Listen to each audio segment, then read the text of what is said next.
Zap Crypto. Tous les jours, toute l'actu au même endroit. Bon visionnage! Et n'oublie pas de nous soutenir, abonne-toi et active la cloche pour ne pas manquer le prochain Zap Crypto.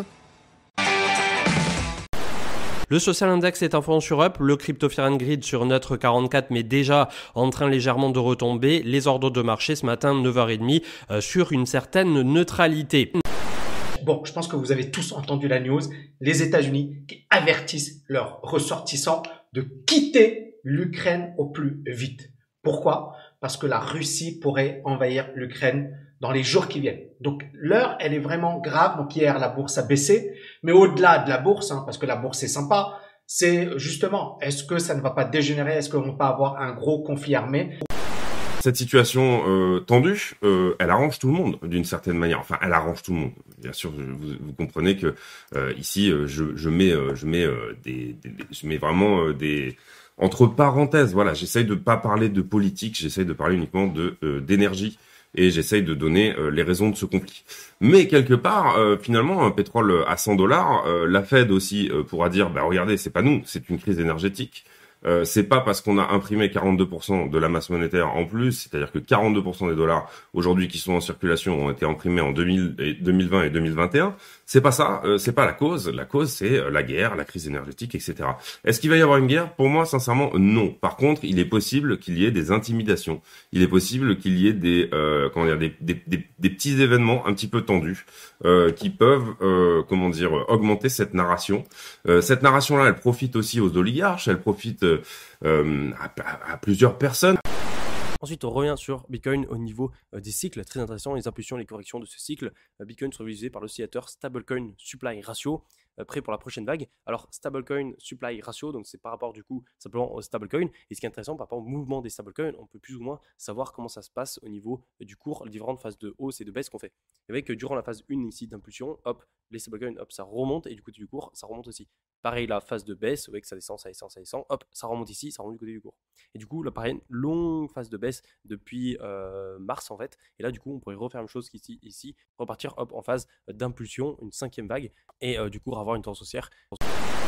On a Dave The Wave qui était plutôt d'accord avec un retour autour de 40 600 $. Donc là aussi, ça sera la zone, je pense, ric-rac pour tout simplement tenir le pavé et pour nous séparer d'une réaccélération baissière si jamais ça lâche. Ensuite, on a Drake, qui est un rappeur très très connu, qui a misé, alors betting, il me semble que c'est parié, ouais c'est ça, a parié 1,3 million en bitcoin de dollars sur le Super Bowl. Alors au niveau du Super Bowl, en fait, si vous voulez, c'est un match entre, j'ai peur de dire une connerie, mais je crois que c'est football américain. Et il me semble voilà, qu'on peut faire des paris, par exemple, sur comme au foot, en fait, qu'on peut faire des paris sur une équipe comme une autre. Et du coup, il a misé, si je comprends bien, 1,3 million de dollars en bitcoin, du coup, en bitcoin sur une équipe de foot. Donc on verra ce que ça donne, mais c'est vrai que juste le fait qu'il utilise le bitcoin pour parier, ça fait parler de lui, en fait. Il vient de gagner 2 millions de dollars parce qu'il a remonté une faille de sécurité sur Optimism qui permettait en fait de créer de l'Ethereum à l'infini sur Optimism, qui est une solution de niveau 2 sur Ethereum. Donc si quelqu'un de mal intentionné avait trouvé ça, il aurait pu vraiment créer de la panique sur le réseau et générer plein d'Ethers, de faux Ethers en fait, parce qu'ils n'auraient pas été backés par des Ethers réels, mais il aurait pu vraiment créer une panique comme ce qu'on a pu voir avec le piratage de Wormhole.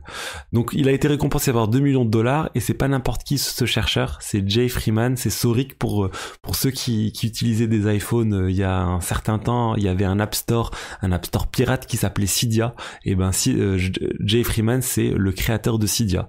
Donc c'est vraiment quelqu'un de très doué qui a fait plein de choses pour la communauté de hackers, on va dire. Il est très impliqué sur ce sujet et là on le voit se tourner vers le Web 3, vers la crypto, et il a déjà gagné plus de 2 millions de dollars grâce à ça. Donc Grégory Raymond qui nous met en avant que le CEO de Uber aurait déclaré qu'ils accepteront tôt ou tard la crypto à un moment donné. Donc à voir ce que ça pourrait donner, un bon petit coup de fouet d'un point de vue de l'adoption mainstream. Avec Samsung qui dévoile un nouveau wallet numérique capable de stocker des crypto-monnaies sur smartphone. Alors il y en a déjà beaucoup des wallets, tout ce qui est Trust Wallet, Coinbase Wallet, après moi j'utilise plus MetaMask qui n'est pas vraiment forcément un wallet, enfin si c'est un wallet MetaMask. Mais c'est vrai que si on peut avoir un wallet directement de Samsung, ça peut être pas mal, à voir si iPhone après vont faire pareil, mais je pense que ça pourrait bien marcher. Grégory qui titrait il y a 23 heures, donc c'est déjà acté depuis 24 heures quasiment, que la Fed tiendra une réunion d'urgence lundi et ça pourrait déclencher l'annonce d'une hausse des taux surprise dès la semaine prochaine, ce qui semblerait logique après les énormes chiffres de l'inflation publiés. Donc clairement ce lundi ça va tanguer grave, on va voir ce que ça va donner. Je suis pas super enthousiaste à court terme de me dire qu'on a deux catalyseurs vraiment néfastes pour les marchés. C'est ici la running flat, donc le canal dans son ensemble, donc la rose là dont je vous parlais. Ici ligne d'axe, ici biseau en élargissement descendant, la figure bleue. Pour l'instant, on n'a pas réussi à passer ça. On a des chances de venir, enfin c'est sûr même, on est en train de venir tester ça, c'est-à-dire cette ligne de tendance qui est ici. Casser le support des 41 nous emmènerait, je pense, forcément vers la zone des 36. Voilà, pour moi, la zone des 36, voire 33. Si on perd les 41, on a des bonnes chances d'aller tout en bas et de refaire une petite touche vers le bas du biseau. Aller plus bas, pour l'instant, on peut pas vraiment en parler parce que tout dépendra un petit peu de ce que nous dit la Fed. Et toi, tu es bière ou tu es boule? Dis-nous en commentaire.